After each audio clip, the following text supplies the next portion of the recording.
O Avelino diz aqui, ó, esquece o Corinthians, não tem 35 milhões de euros para pagar a multa. E o Corinthians ainda pode perder muito dinheiro, gente, muito, porque o Diego Garcia revela hoje no UOL que o Corinthians foi intimado pela Justiça a apresentar defesa ou pagar 13 milhões de reais por uma dívida com empresários ligados ao Romero. Como o clube não se manifestou, os credores pediram o bloqueio das contas.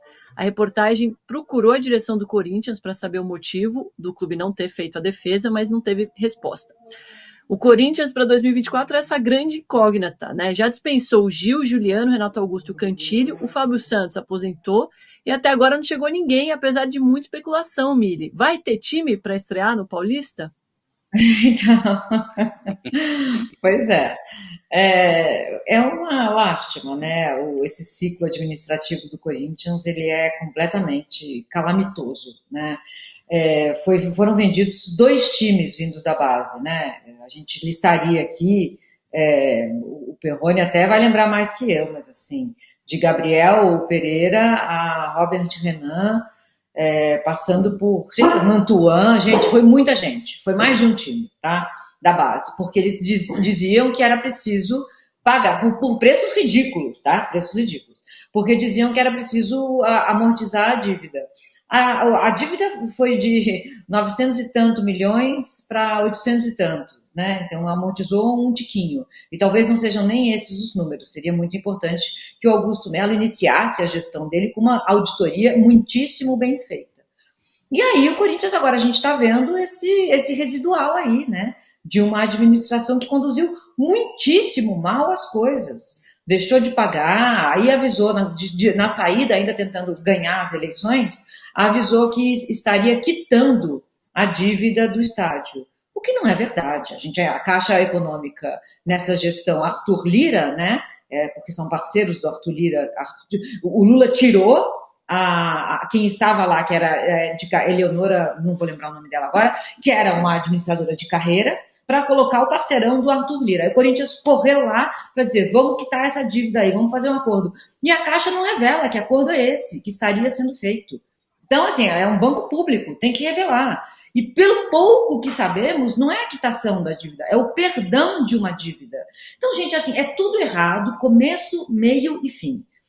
A administração do William Monteiro Alves precisa ser esquecida. Não precisa ser esquecida. Eu vou retirar isso que eu estou falando. Ela precisa ser muitíssimo bem avaliada nas miudezas, para que nunca mais ela seja repetida. E o Corinthians vai passar aí uma fase tentando se reconstruir. Olha para a base, faz o que o Palmeiras fez há 10 anos. É por aí, não tem mágica. É isso, é lento, não tem nada rápido. Não é o Gabigol que vai chegar e vai resolver. E outra vez, o Gabigol não é jogador de grupo. Precisa pensar muito para trazer ele, ainda mais pagando uma multa dessa. E você lembrou, né, Mili, os casos do Cavani, do Soares, do Cristiano Ronaldo, que acabaram virando piada, né, para as outras torcidas. Perrone, é isso que a gente vai vendo, né? E apesar de ter sido com a outra diretoria, como a Mili bem lembrou, essa diretoria não está fazendo o trabalho que a gente esperava nesse momento. Tudo bem, acabou de ser eleito, mas não era para já começar a dar pelo menos declarações que deixem a torcida mais tranquila e menos ansiosa? Acho que é isso. A torcida do Corinthians está muito machucada, né? Foi muito machucada com essa história de vou trazer um cara de nível internacional, um cara top e tal, e acordar com os jogadores aqui do nosso mercado, enfim, muitas vezes contratações que não funcionaram. Então, assim, na minha opinião, o Augusto teria que ter tido mais cuidado nas entrevistas, ter cortado as ondas, ter tido uma postura um pouquinho mais, sabe? Olha, não, calma, não é por aí, não vamos falar de nomes agora, porque eu acho que o trabalho no Corinthians tem que ser assim de estrutura, né? Do que eles falam ali, internamente eles falam isso, primeiro trazer o executivo de futebol, trazer um analista de mercado, acho que esse é o trabalho. E acho assim também, você chegar, assim, um novo presidente, uma nova diretoria e falar assim, vou trazer o Gabigol, acho que, desculpa, mas eu acho que é um trabalho fácil. Vou trazer o Gabigol, um cara que está todo mundo vendo e tal, um nome que tem sido cogitado, Soteldo, um cara que já, né, todo mundo já sabe os defeitos, as virtudes, é um cara que não tem segredo nenhum. Acho que o grande barato da história, na situação que o Corinthians está, é você ter um departamento ali de realmente análise de mercado muito forte, que vá lá e descubra um cara ali, não, esse cara aqui, ele tem números melhores que o do Gabigol, e ele custa muito menos que o Gabigol, vamos trazer o cara, entendeu? Assim, não vou apostar em qualquer um, mas fazer uma análise e tal. E esse é o discurso do Augusto e do entorno dele. O discurso é esse. Só que o problema é que quando ele vai na entrevista, ele fica, de uma certa forma, né, e, apesar dele ter dito que não fez proposta para o Gabigol, quando ele fala o Gabigol tem a cara do Corinthians, quando ele fala tudo isso, ele alimenta essa coisa. Então você conversa com o torcedor do Corinthians, sabe que eu tô no pó, o Gabigol vem, não vem, e, sabe? Então acho que ele poderia ter tido esse cuidado, trabalhar um pouquinho mais em silêncio e cuidar da estrutura. Eu acho que quem você vai trazer está na outra ponta. O começo do trabalho é estruturar melhor o departamento de futebol do Corinthians. Eu só espero que tudo isso seja uma grande jogada de marketing, Rosa, que ele fique falando do Gabigol para desviar toda a atenção, que no fundo ele está fazendo um planejamento assim de reformulação, de olhar para a base, como a Miri falou, de buscar os jogadores que não estão nos holofotes, como disse o Perrone, e aí a gente espera um time para 2024 forte. Será que é isso, Rosa? Olha, eu concordo com você em parte. Eu só acho o seguinte, a gente sempre fala assim, nós estamos em começo de final de temporada e pensando na pré-temporada do ano que vem. Se a gente for levar em consideração que o Campeonato Paulista deve começar acho que 23 ou 24 de janeiro, depois acho que o Rubão ajuda a gente aí, o Corinthians não tem time, gente. O Corinthians está desmontando totalmente o seu time. E que time que ele vai começar a temporada? Qual é o prognóstico que a montagem de um grupo, independentemente se vai chegar Gabigol, se vai chegar Soteldo, se vai já usar os meninos da base, ele perde até que tudo aquele perfil do time que teve dificuldades neste ano, para conseguir se manter na elite, e vai jogar quem? É a mesma coisa que a gente fez para o Santos também, que agora foi rebaixado. Então isso demonstra, avançando um pouco, o Domi, que São Paulo e Palmeiras, de novo, eles vão ser protagonistas já no começo da temporada, tanto que vão decidir a Supercopa já no começo de fevereiro. Então o Corinthians está vindo de dois clubes que estão vindo com novos presidentes, que não sabem o rombo que tem em caixa, e ainda tem que dar uma resposta para suas torcidas do que vão fazer. E talvez é isso, ele usa isso como pano de fundo, vamos falar do Gabigol, como a gente vai ajeitar a casa, só que vai ser um duro choque de realidade, como já aconteceu no passado, que a gente já falou. Vou trazer fulano, trazer ciclano, mas no final das contas é o Yuri Alberto, tinha o ano passado o Roger Guedes também, que jogou bem, depois assim, era um time velho, cansado, qual é o time do Corinthians que a gente vai ver agora quando eles se representarem? A tendência, com o rombo que tem em caixa, né, Domi, Mili e Perrone, vai ser um time arroz com feijão, porque o Corinthians, assim como o Santos também, vão ser times arroz com feijão, e falo já de antemão, esses times arroz com feijão não têm condições de enfrentar o São Paulo e o Palmeiras neste começo de temporada. Já tô dando spoiler aí, ô Domi. Boa. O Paulistão começa 21 de janeiro, hein, para lembrar. Só para a gente anotar aqui.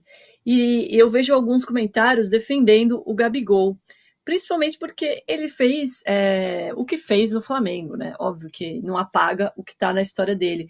Mas, Mili, eu lembro quando a gente falava aqui, e falou-se muito, que o Gabigol poderia ser o segundo maior ídolo do Flamengo depois do Zico. E aí a gente falou todos os episódios que aconteceram esse ano, que a torcida ficou na bronca. Você acha que isso arranhou de alguma forma a imagem do Gabigol? Sim, ele derreteu o capital simbólico dele. Está derretendo, né? Ele ainda é lembrado. Eu acho que o flamenguista e a flamenguista olham para trás e lembram de 2019, 2020, até parte de 2021, como o Gabigol sendo o cara que, né, foi protagonista de títulos e arrancadas incríveis. Isso o torcedor e a torcedora não vão esquecer. Mas nenhum ídolo é maior do que aquela camisa, do que nenhuma camisa.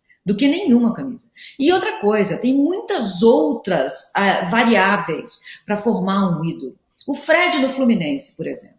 O Fred não ganhou tanto quanto o Gabigol, mas o Fred é mais ídolo do que o Gabigol. O Fred está para a torcida do Fluminense num patamar mais alto do que o Gabigol está para a torcida do Flamengo.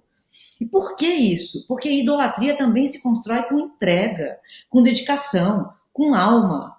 O Gabigol, eu acho que agora, né, todo mundo vai concordar, assim, ele não pode começar a ser o Zico, nem começar.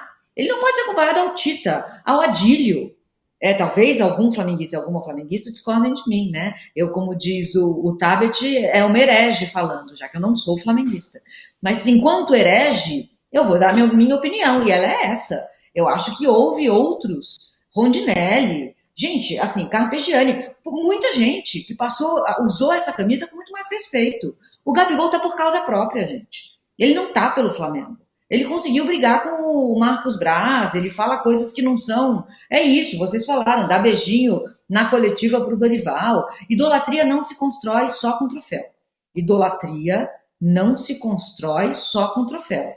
O torcedor e a torcedora estão reparando, estão olhando, estão sentindo as indiretas que ele dá pro Corinthians. Tem muita coisa envolvida, né? O comportamento dele no banco de reservas. Não é, aquilo não é alguém que ama aquela camisa, acima de tudo. Ele é da escola Neymar, é por conta própria que ele tá. É um grande jogador, muitíssimo acima da média, é craque, pode se recuperar, pode dar a volta por cima, inclusive no Flamengo. Porque o que ele joga de bola é uma barbaridade. Mas o Gabigol, a menos que ele mude, ele é da escola Neymar. Ele está agindo em causa própria. Ele é ele acima de tudo e ele acima de todos. Milha, essa é uma boa. Eu vou passar para o nosso chat aqui para os não hereges, os que torcem para o Flamengo. Como é que tá o carinho de vocês com o Gabigol? Aqui na nossa enquete, por enquanto o Tite pode recuperar o Gabigol? Sim, 46% dos votos, não 54%. E aí, Perrone, você tá com a maioria? Eu acho que pode. Acho que o Tite tem toda a condição para isso. Não só pode, como deve. Eu acho que o papel de um grande treinador numa situação dessa é chegar para a diretoria e falar assim: olha, vocês resolvam a situação financeira aí, se vale a pena, se não vale. Se o jogador ficar aqui, eu assumo um compromisso de me esforçar ao máximo para recuperar. Eu acho que o treinador não pode, um cara como o Gabigol, você virar e falar assim: não dá, os caras não tá sem interesse, negocia. Eu acho que o treinador tem a obrigação, e o Tite tem essa obrigação de se colocar à disposição e de lutar para recuperar o Gabigol. Seria até mais um ponto para o Tite. Acho que ele tem condições, não dá para ficar no momento desse com coisinha com o jogador, porque eu não gosto disso aqui nele, não gosto daquilo e tal. Não, tem que esquecer isso. Enquanto o cara tiver contrato com o clube, é um jogador caro, ele tem a obrigação de recuperar, ou pelo menos de se esforçar, até o ponto de chegar assim: tá vendo? Não fiz de tudo aqui, o jogador que não vai. Ele tem essa obrigação, e acho que o Tite tem. Cara, é um dos caras mais qualificados para fazer esse trabalho. Eu concordo com você, Perrone. Eu acho que se tem alguém para recuperar o Gabigol, pode ser o Tite. Só que aí, olha o que ele falou ontem no podcast, né? Na famosa entrevista. Abre aspas. Praticamente todos os jogadores já saíram jogando com ele, com o Tite, né? E eu não. É claro que eu fico pé da vida, eu quero jogar, eu não tô suave. Falei isso para ele. Não é um pensamento individualista, é ter mais oportunidades. E aí, Rosa, como é que isso será que pega com o Tite? E como pode ficar a relação deles depois? Não, já pega, porque também se a gente puxar as declarações dele depois, lembrando que na Copa do Mundo o Tite levou o Pedro e não levou o Gabigol, e a gente falava que o Gabigol estava em melhores condições, e ele também deu algumas declarações achando que ele poderia estar no grupo que foi para a Copa do Mundo. Eu, particularmente, na minha modesta opinião, eu achei também que o Gabigol, se é para levar um jogador de potencial, o levaria o Gabigol, que estava em melhores condições do que o Pedro. Mas aí pegou mal essa declaração dele também o ano passado, e essa vai pegar mal também. Eu concordo com o Perrone que o treinador até que tem que cuidar do patrimônio, mas o Tite é um cara também que ele guarda, viu? Ele não esquece, não. Na Olimpíada também, se vocês lembram, que era o Jardim, acho que era o treinador, que o Tite foi lá dar uma... Lembro dessa história que me contaram nos bastidores, que o Gabigol, ele também se sentia maior que os caras lá da Olimpíada, lá no Rio. E ele terminou também na Olimpíada do Rio em viés de baixa, marrento e tal. E o Tite foi um cara que foi segurar a onda lá, deu umas palestras, foi conversar com os jogadores lá, que a gente lembra que na Olimpíada do Brasil teve uma certa dificuldade, apesar de ter levado o ouro, que a gente achava que era obrigação, e o Gabigol deu trabalho. E isso você puxar o histórico do Tite também em relação a quantas vezes ele convocou o Gabigol para a seleção brasileira. Então ele sabe o espinho que ele tem, né? Eles podem se tolerar, mas pelo Tite, pelo que eu já escutei da relação dele quando ele foi contratado, é uma relação complicada. Né? Tanto que o Gabigol teve jogo que ele nem entrou, porque o Tite é assim, ele não gosta de jogador acima da média. O Tite é aquele treinador que gosta de jogador de grupo, jogador que todo mundo rema na maré, entendeu? Então, assim, é complicado, viu, Domi? muito complicado a gente apontar que o Tite vai querer cuidar dessa criança que tem 27 anos, gente. Fui buscar aqui e parece que já está em fim de carreira de tanta coisa que ele apronta, entendeu? Nossa, só 27 anos, né? Eu achei que ele fosse mais velho. Tava com essa impressão. O pessoal aqui no nosso chat não tá muito feliz com o Gabigol, não, viu? Os não hereges. Aproveito para deixar o like, feliz ou não, com o Gabigol, porque ajuda o nosso programa.